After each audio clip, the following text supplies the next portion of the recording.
Peace be with everyone.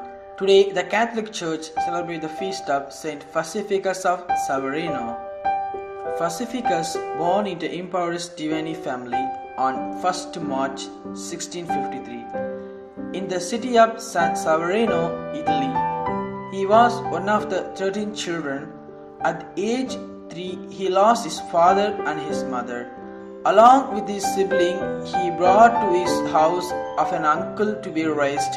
The children suffered greatly there, mistreated by 2 servants in the household.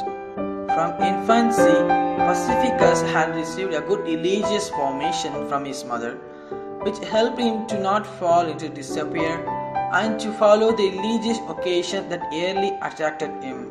At age 17, he entered the Franciscan of Severino, where he studied and received holy orders on June 4, 1678, subsequently becoming a professor of philosophy at the monastery.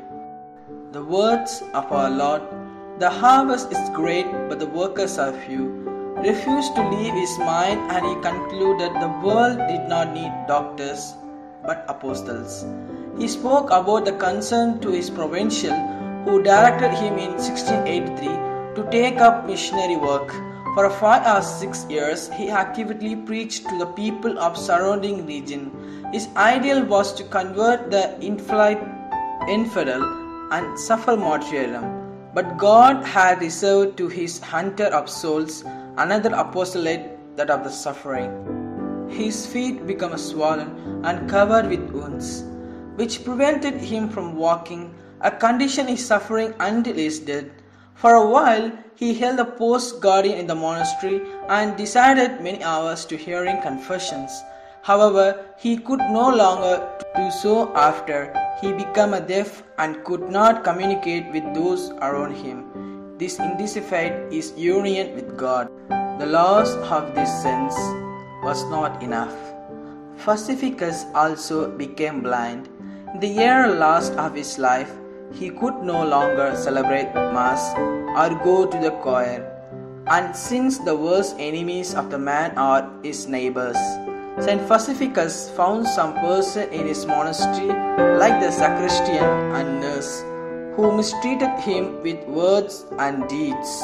The saint bore all this with an inextinguishable and firm patience. He became a model for all those who carry this cross.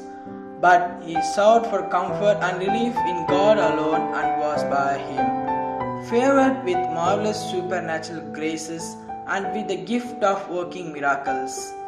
He was said to have borne his illness with the angelic patient, worked several miracles, and was favored by God. He died on 24th September 1721. He was beatified on August 4th, 1786 by Pope Pius VI and canonized on 26 May 1839 by Pope Gregory XVI.